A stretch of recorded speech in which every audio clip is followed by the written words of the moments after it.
So Tucker is very, very anti-immigration. He's not just anti-illegal immigration, he's anti-immigration.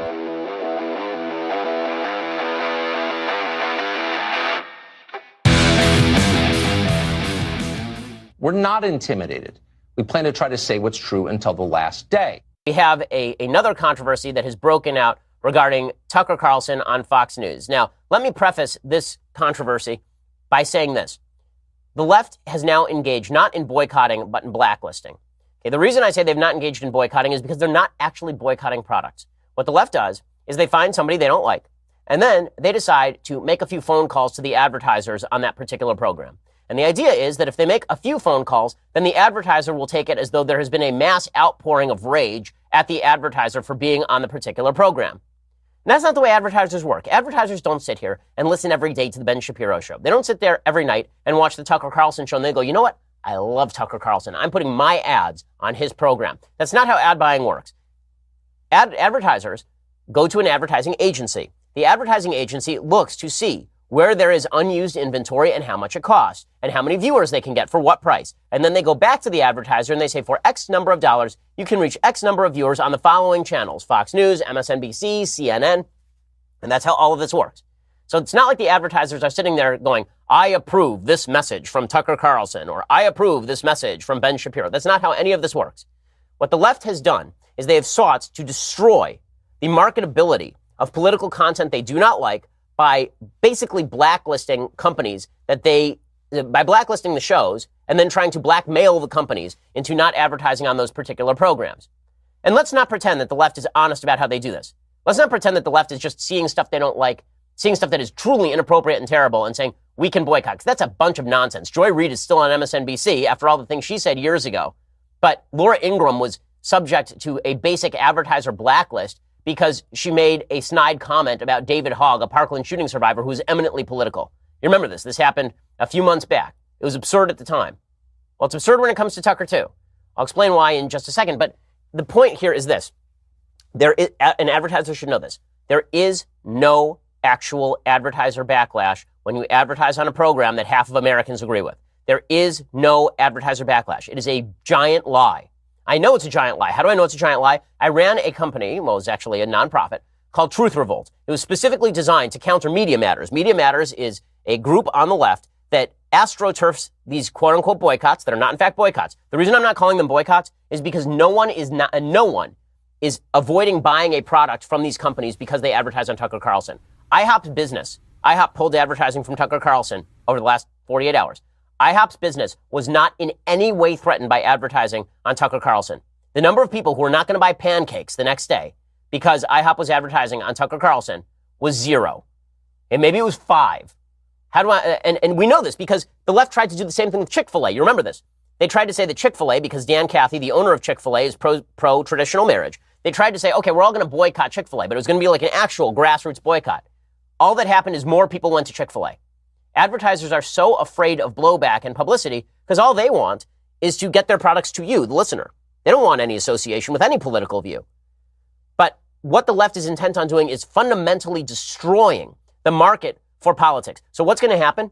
The end result is going to be that advertisers are going to be too afraid to advertise on any political program, and then all the profit margins dip for political programs, and political speech ends up withering away because it takes a budget to put on shows like Tucker's. It takes a budget to put on my show or Cenk Uyghur's show on the other side of the aisle. It takes a budget to do these things. So when advertisers are forced to disassociate from programs, specifically because the 3 idiots over at Sleeping Giants are angry at Tucker Carlson, all they're really doing is, in effect, quashing the ability of people to speak politically. Now, that's not a violation of the First Amendment because it's not government action, but it is a violation of the civil discourse that must exist around free speech if free speech is to prevail.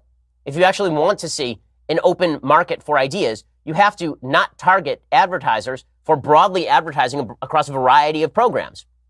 And we have advertisers on this program who also advertise on Pod Save America. That's great. They should. They should reach out to whatever audience they feel the necessity to advertise to, without me calling for a boycott against the advertiser because they advertise on Pod Save America, or without the folks at Pod Save America calling for a boycott against my advertisers. It's insane and it's ridiculous. It's even more insane and ridiculous when you look at the media coverage of this sort of stuff and when you look at the hypocrisy of a left that would be livid if people talked about boycotting their favorites. So the Tucker Carlson controversy, with all those preliminaries out of the way, here's what the controversy is about. So Tucker is very, very anti-immigration. He's not just anti-illegal immigration, he's anti-immigration. He thinks that the influx of foreign workers is undermining our wage base. He thinks the influx of foreigners into the United States is changing our culture. And so he made this comment on Fox News about the immigration crisis. This is from December 13th, him talking about the caravans and people crossing the border illegally. Our country's economy is becoming more automated and tech-centered by the day. It's obvious that we need more scientists and skilled engineers, but that's not what we're getting. Instead, we're getting waves of people with high school educations or less. Nice people, no one doubts that, but as an economic matter, this is insane. It's indefensible, so nobody even tries to defend it. Instead, our leaders demand that you shut up and accept this. We have a moral obligation to admit the world's poor, they tell us, even if it makes our own country poorer and dirtier and more divided.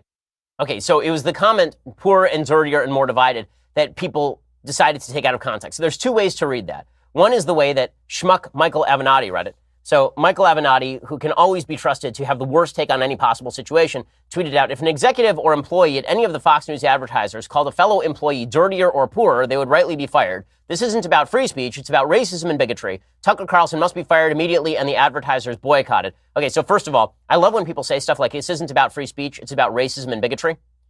Free speech includes a lot of stuff you don't like, Michael Avenatti. Free speech includes a lot of stuff that you may not personally approve. Now, I disagree with Tucker Carlson on immigration. I mean, we had a full Sunday conversation in which we talked at length about immigration.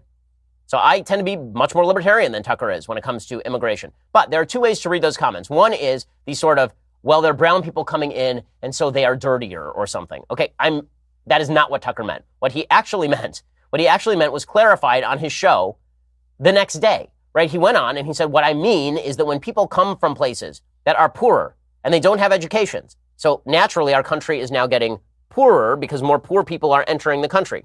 And when he said our country will get dirtier, he didn't mean because it's going to be browner or something. What he meant is that a lot of the people who come in who are poorer may not actually be in the habit of keeping their cities clean.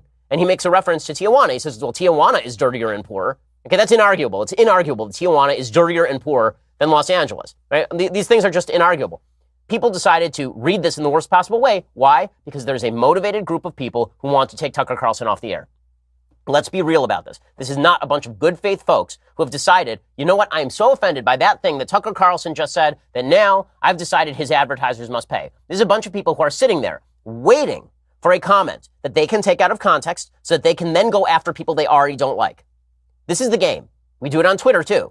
Right? The game is that you find somebody you don't like and then you find a reason to ruin their life. Not you see something you don't like and then you say, wow, I can't believe that person said that. That's terrible. We should do something about that. If you think that sleeping giants in media matters, we're sitting around going, Tucker Carlson, no real opinion on him, but what he just said is so bad. That's nonsense. They were sitting there watching every night, waiting for Tucker to say something they could take out of context and then portray as so egregious that advertisers would need to bail. And again, I don't blame the advertisers because the advertisers are just doing what they've been trained to do, which is if you get 10 complaining phone calls, you escalate it up the management chain and then you withdraw the advertising because these advertisers can pay a little bit more money and they can advertise in other places. But what we are watching right now is a blacklisting of conservative shows by a bunch of people on the left and astroturfing of resistance to advertisers that doesn't actually exist. If you think somebody's not buying a Bowflex because Bowflex appears on ESPN and MSNBC and CNN and Fox News, you're out of your mind. How do I know this? Because how many people actually care about a Bowflex ad on Fox News? Probably the people who watch Fox News, who generally are going to agree with Tucker Carlson. How many people who watch CNN care about a Bowflex ad on Fox News? Probably none, because Bowflex is probably also on CNN. Nonetheless, Nautilus has now pulled ads from the show. They're not the only ones. Smile Direct Club has pulled ads from the show. There are 10, 12 companies. Pacific Life said it would pull ads from the show. They said one of our ads appeared on Tucker Carlson's show last night following a segment where Mr. Carlson made a number of statements regarding immigration. As a company, we strongly disagree with Mr. Carlson's statements. Our customer base and our workforce reflect the diversity of our great nation, something we take great pride in. Okay, why do corporations have to take political positions on immigration? Why is this even necessary? They provide life insurance. What the hell are we talking about here? It's the same thing with IHOP. IHOP was like, this violates our corporate policies. Really? I thought your corporate policy was basically making crepes. I thought that was your... Forgive me if I thought that boysenberry syrup on pancakes was your corporate policy. Not how the border wall fight should go. But this is what the left wants. Their goal here, again, is to, in fact, quash debate. That is their goal. Now, again, I'm not saying this is a violation of the First Amendment. It is not. It is not legally actionable violation of the First Amendment. It is, however, destroying the basic bargain that we all have to hold if we are going to have a market-driven exchange of ideas. Because this is not the market in action. This is a bunch of motivated leftists who have decided they're going to scare the hell out of advertisers with nothing to back it, and a bunch of advertisers who are just playing at risk averse. That's all this is.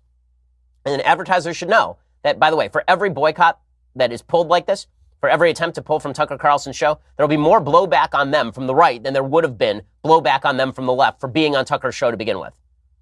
Fox News has issued a statement on all of this. Their statement is correct. The statement is, we cannot and will not allow voices like Tucker Carlson to be censored by agenda-driven intimidation efforts from the likes of MoveOn.org, Media Matters, and Sleeping Giants. Attempts were made last month to bully and terrorize Tucker and his family at their home. He is now once again being threatened via Twitter by far-left activist groups with deeply political motives. While we do not advocate boycotts, these same groups never target other broadcasters and operate under a grossly hypocritical double standard, given their intolerance to all opposing points of view. And this, of course, is exactly right. It's exactly true. And two can play at this game. You want to make the world a worse place. This is the way to do it. Tucker responded on his show last night. He said, we're not intimidated, nor should he be. Those who won't shut up get silenced.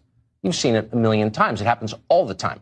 The enforcers scream, racist, on Twitter until everybody gets intimidated and changes the subject to the Russia investigation or some other distraction. It's a tactic, a well-worn one. Nobody thinks it's real. And it won't work with this show. We're not intimidated. We plan to try to say what's true until the last day. Okay, and that's perfectly reasonable. What's amazing is to watch other members of the media not even seeing where this is, what the next step is. Because you know what the next step is? The next step is that conservatives will start doing this to liberal networks. Okay, CNN will be hit with advertiser boycotts. Because if this is the game you want to play, we can all play this game. It's ugly. No one should be playing this game.